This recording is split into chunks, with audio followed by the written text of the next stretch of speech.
Hello and welcome to the show. We are here on BeamNG Drive today, starting off running your automation vehicles through the rally stage. And the very first vehicle drawn from the Lucky Dip start is mad, basically. This is called the Fun Police, made by Robo Player 1. It has 820 horsepower. Now that's a lot of power. That is a lot of power in anything running down this course. Costs 14,849 of your finest dollars to make, which probably means a lot of money's been spent on the engine, somewhere in there. There it is, a 6-litre V12. A lot of money spent on the engine. I'd be worried about other areas of the vehicle. Predominantly, handling. Handling is a concern with something like this. In fact, I don't think there are any low trees around the place, but there might be trees that I have to worry about along the way. We will find out as we go. It's going to shoot off the line. Okay, new issue. Can't see where I'm going. We'll have to slightly move the camera about, and that's fine. I can live with that. Thankfully, we can still get a camera view that's half decent. Now, the first run is going to have to be a little bit on the cautious side, because genuinely not sure what we're going to have in terms of grip. Actually not the worst thing to drive through these corners, considering it is massive. It's ridiculous. Oh god, don't get on the power too much down there though, because, oh, we're not stopping. Right. I mean, it was always likely we were going to crash at some point with this. We have learned the brakes are not very good. That's actually a very nasty braking. Oh, the steering's actually knackered. Oh, whoa, what have we done to the front headlights? I say the front headlights. The roof lights is probably what I should have said. Bloody hell, we've broken that. We've made like a lance out of it. I don't think this is actually drivable now for the rest of the run down here. Okay, the handling was pretty decent. The brakes were a concern. Now, this has ABS. I can't turn that off on the vehicles that come with it from automation, and I mean, I don't know if it just didn't really want to stop on the way down into that hairpin there, did it? Wow, it's complete. Yeah, the steering's gone. I got no steering. We're just going to park it in a field. Early on the brakes is going to be required with the van. Very early on the brakes. It's not too bad through the first sections, but that downhill braking zone is a very, very tight hairpin. Okay, attempt number 1 is a DNF and a massive lance created. Still not sure how we managed that one, but there we go. Let's go for attempt number 2. Now, I have 3 attempts with each vehicle. This is going to be a make sure we get to the finish line sort of attempt, I suspect. So yeah, we're going to be very, very early on the brakes through here. Very early on the brakes. Make sure we get it stopped.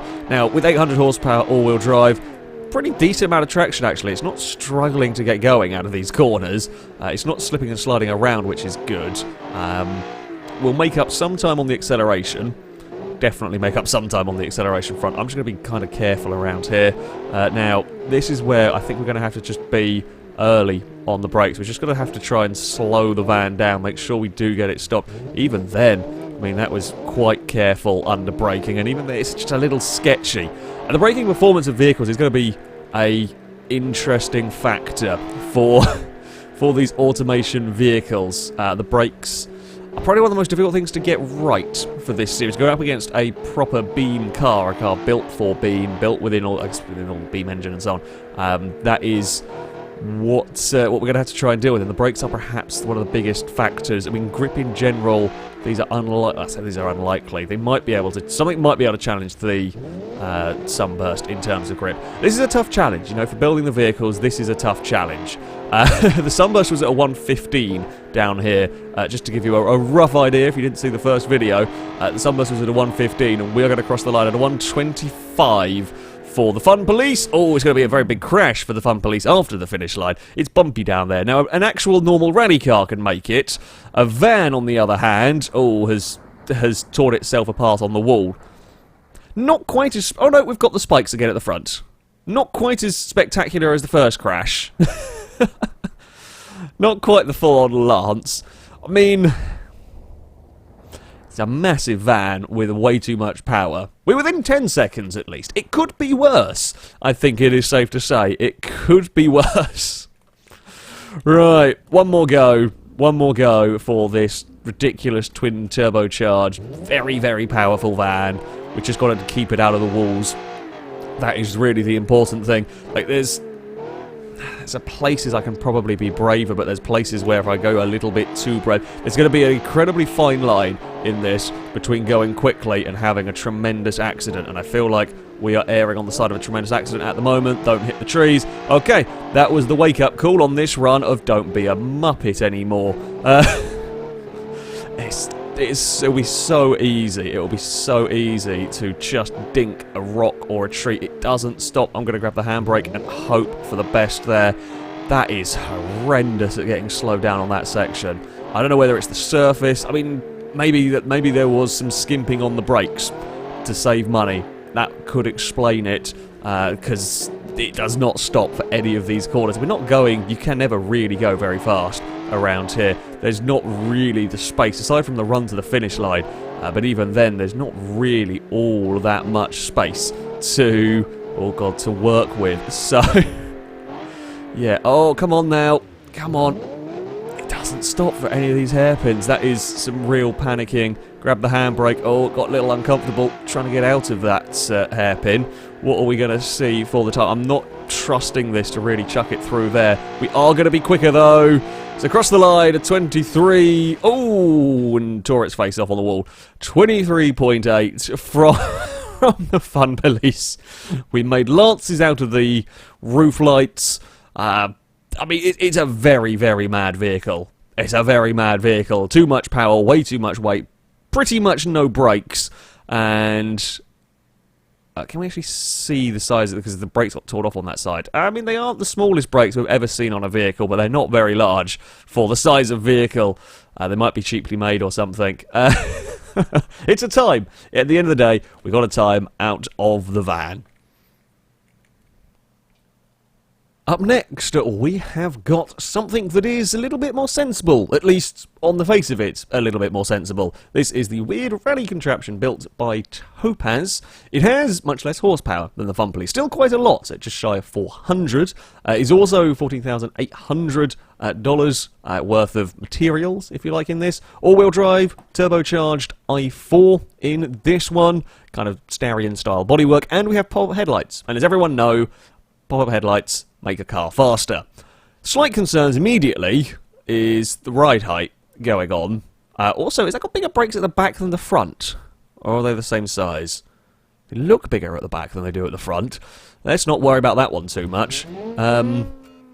Yeah, the ride height and what is, okay, very soft suspension. That is quite a concern. This road is not bumpy. While it is dust, essentially. It's a very strange surface.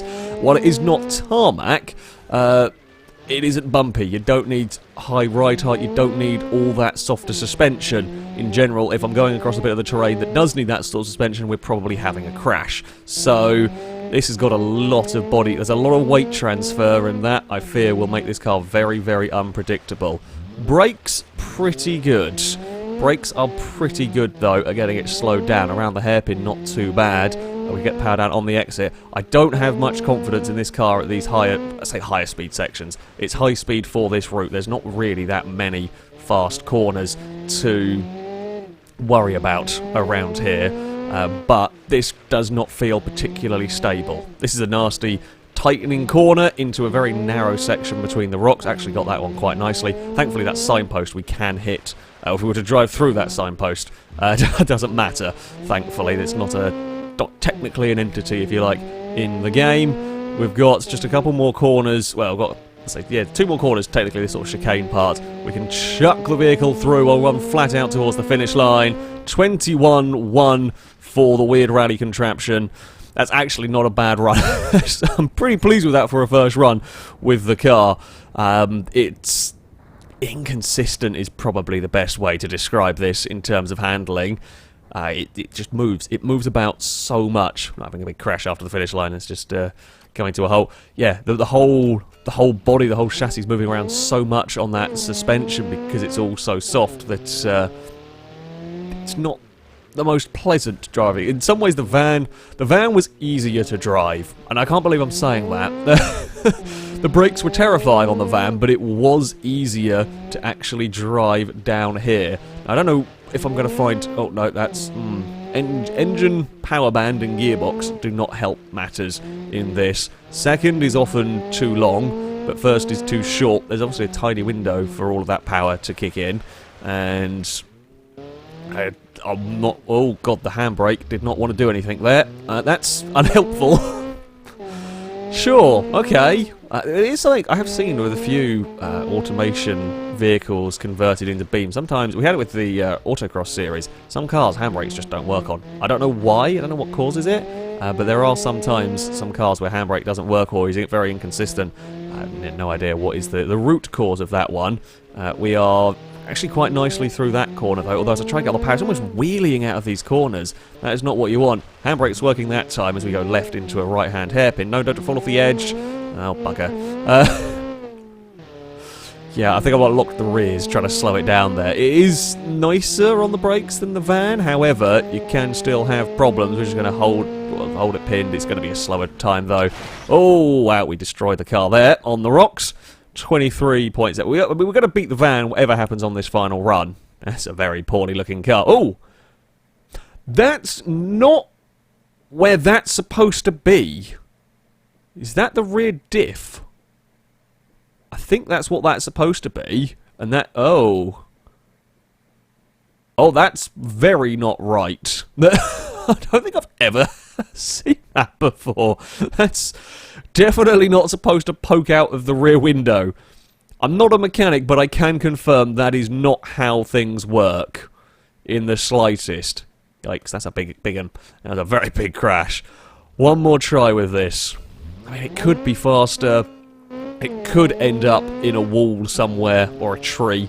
Let's be honest. I'm kind of surprised we haven't hit a tree. There's no grip. Well, there's no grip. There's kind of some grip. That was maybe a little brave under brakes. No, get away from there.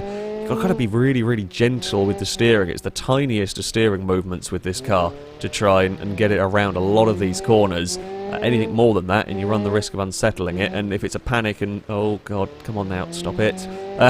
It's just... Hold on for dear life almost and hope that the weight transfer doesn't get the better of you. And into the hairpin we go. Get further. I mean, the good news with the way that this engine delivers power is if you are having to slide it around the hairpins, it doesn't immediately dump all the power out of the rear. So you can kind of put some power down and... Oh, I'm going to clip a rock again. I think I bent the steering ever so slightly. No, don't want first. Just want...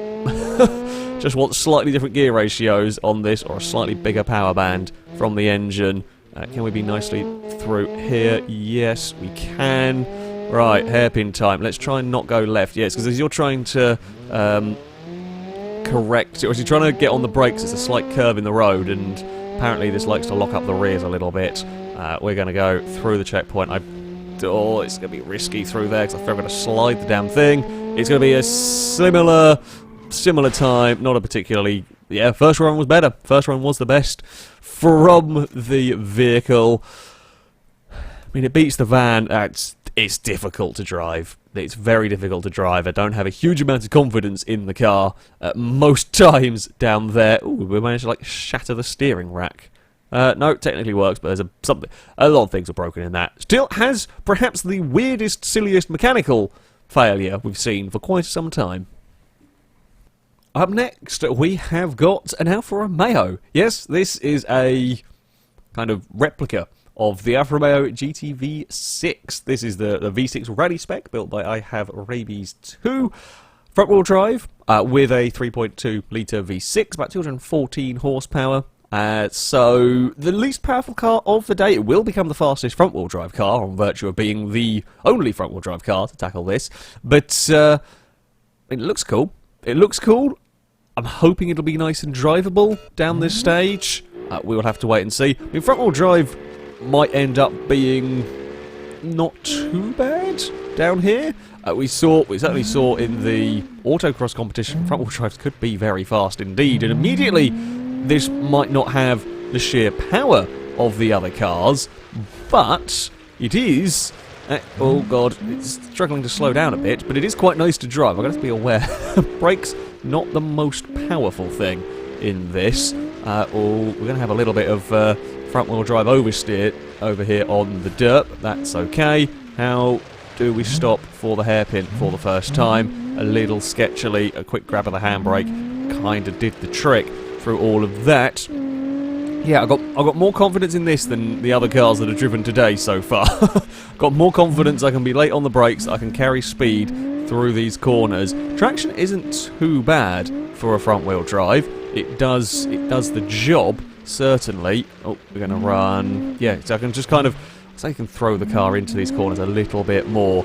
Yeah, there's no real alarmingly difficult, bad characteristics. The engine, not turbocharged, is producing power pretty nicely throughout the rev range.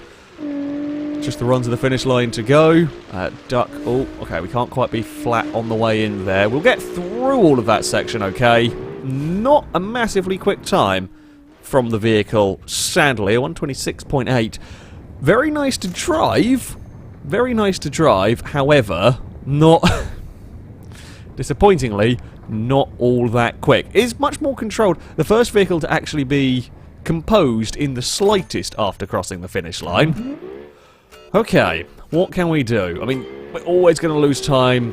I don't know how much time we'd lose off the start. You'd probably lose a couple of seconds even getting going off of the start line with front-wheel drive versus... I mean, if you have identical cars, front-wheel drive versus all-wheel drive, this will probably lose a bit just because there's less traction launching it. Front-wheel drive on tarmac, you're always a little bit slower away from the get-go, but especially out here.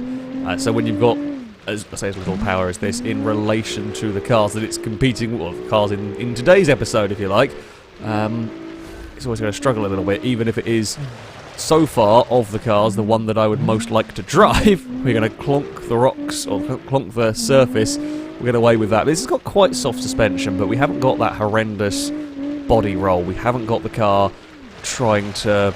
It's almost moving itself around on its own with all the weight transfer on that previous vehicle. This doesn't do that. Even if it is, perhaps a little softly sprung, it will get away with clonking across that inside dirt, whereas some other cars perhaps wouldn't. I think up until about this point, we're actually not doing too bad in terms of time. It's the acceleration out of this hairpin, for example. Yeah, I think we're in a fairly similar place time-wise to the likes of the Fun Police van and so on. However, we do not quite have the same acceleration. Out here will be neater and tidier this time around. Bobble across the inside. It's another very similar run. Oh, tree! But just shout at the object you're about to hit. Oh, we've crashed that. Oh, that's a very broken Alfa Romeo. That is a very... not quite as broken. I mean, it's got a tree growing out it, but not quite as broken as to have the rear diff poking, but never mind. So 26.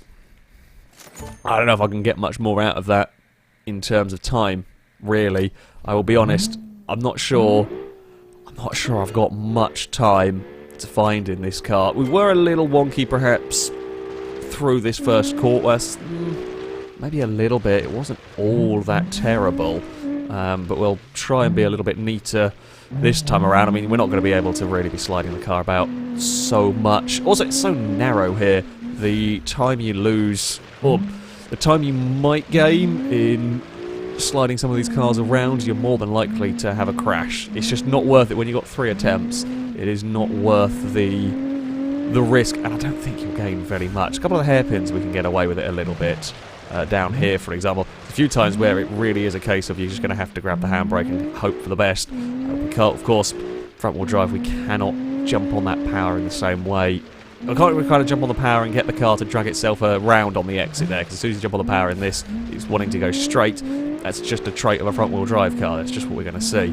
I mean, this is certainly not going to be the slowest car that will go through this course, because it is eminently controllable. I'm sure there will be much madder vehicles than the Fun Police. Oh, we pushed that a little too much. That is perhaps where the front-wheel drive will let it down. A smidge, just trying to get on the power, carry speed through those corners. Yeah, I don't think we're going to be going fast. I don't know if we were really going much faster at the point where we got a big load of understeer trying to carry speed. I mean, we might as well just chuck it through here now.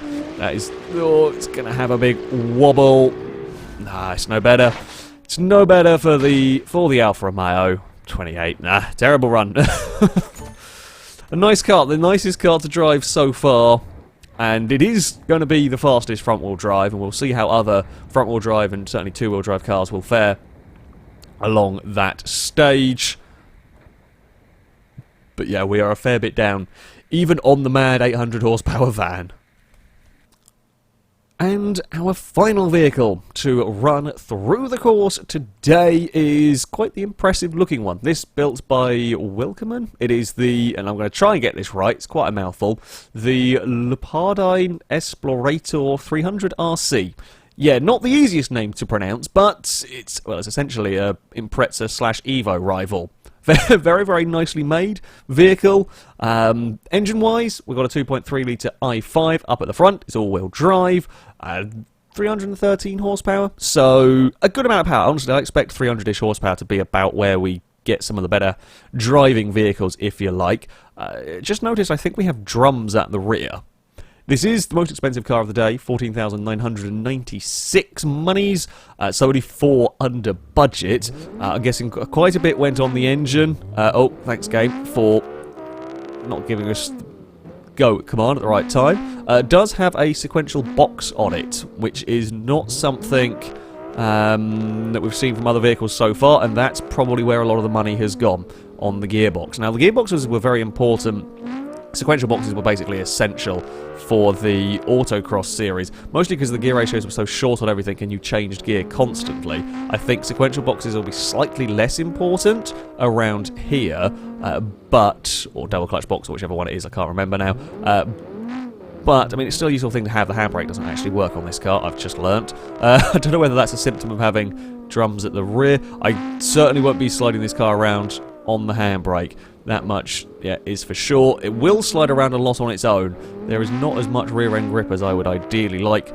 Although, that being said, it's kind of strange, but I have more confidence. If this thing's sliding around, I have more confidence in it being okay with it, although that's just not got the grip to get through that corner, which is mildly alarming. I think I actually managed to miss the checkpoint up there because I was bumbling off the road. I mean, this run's pretty dead anyway.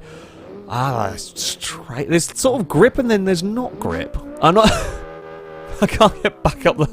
Just get the checkpoint. Please turn. Come on. Come on, you pain in the arse. There we go. I've got to go the other side of that checkpoint, aren't I? Yep. That checkpoint is apparently being a funny bugger. Why is that being a funny bugger? I've never managed to miss that one.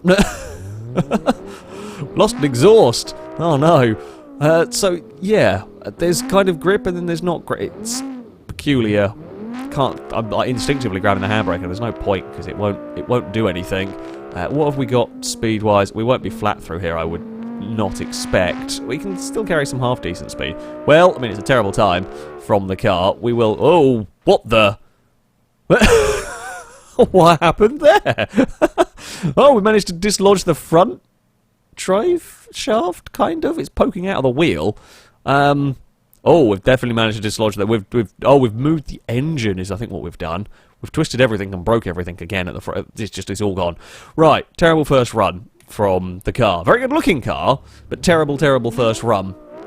Okay, what can we do on this next one? We've got to kind of spam our way up the gears to get it into a manual mode around here. Now, around our first hairpins...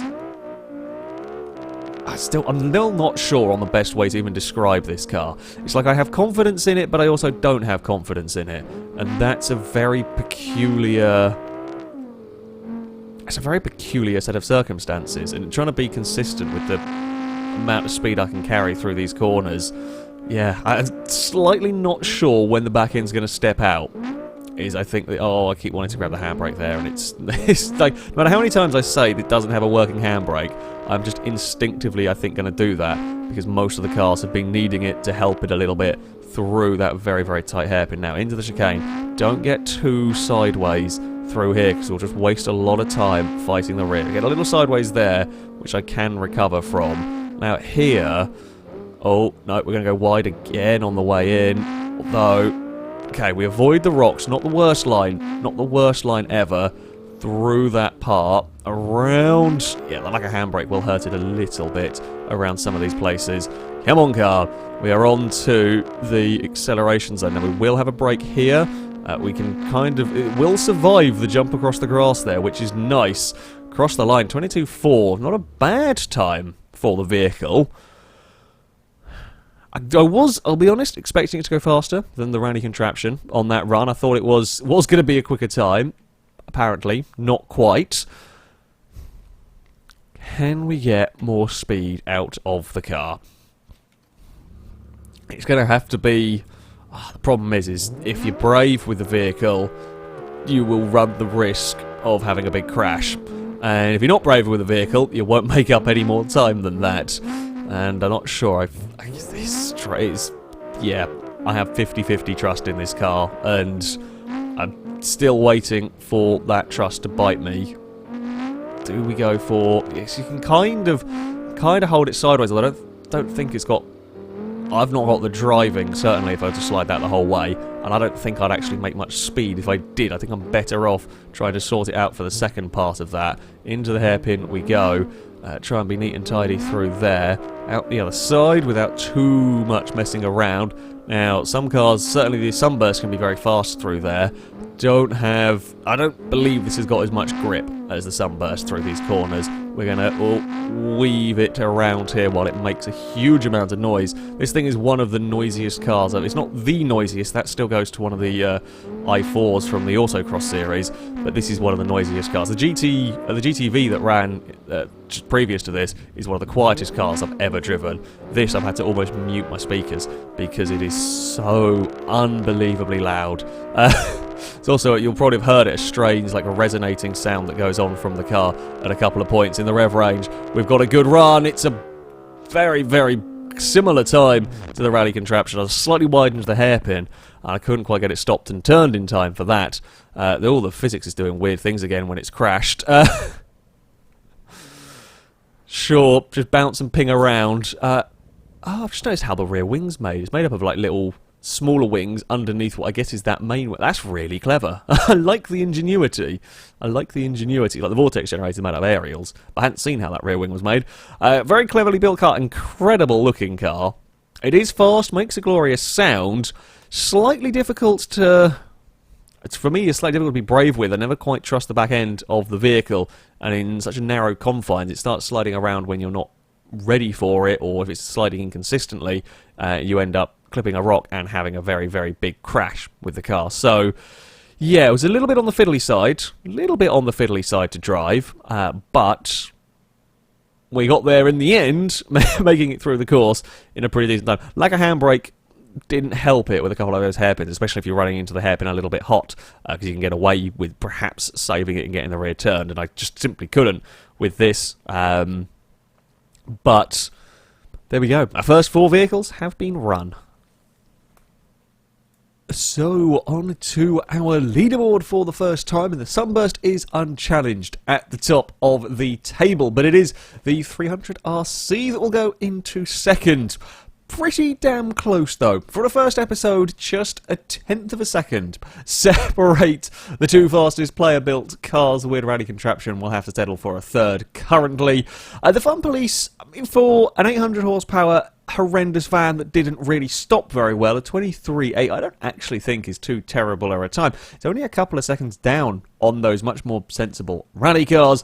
The Alfa Romeo will go into 5th, a 26.5 for that vehicle. As I said, though, it's the fastest of the front-wheel drives, and will be interesting to see how other front-wheel drives compare later on down the line. Certainly, the Sunburst is a tough challenge. I set this up, it was always going to be a tough challenge. And that Sunburst is going to be a monstrous vehicle to try and beat. I look forward to seeing what other creations and what might be able to get close to that Beam vehicle. And now, you do still have, well, if you're watching this the day it comes out, you still have a day. Sunday, the 7th, is the last day to submit your vehicles for this competition. So if you haven't submitted a car yet but would like to, you've still got a little bit of time to get around to building it if you want to submit them. There'll be a link in the description of this video to our forums. On there, in the official events section, you can find where to submit your automation creations. Now, that is going to be it for this video. Thank you all very much for watching, and until next time, a goodbye.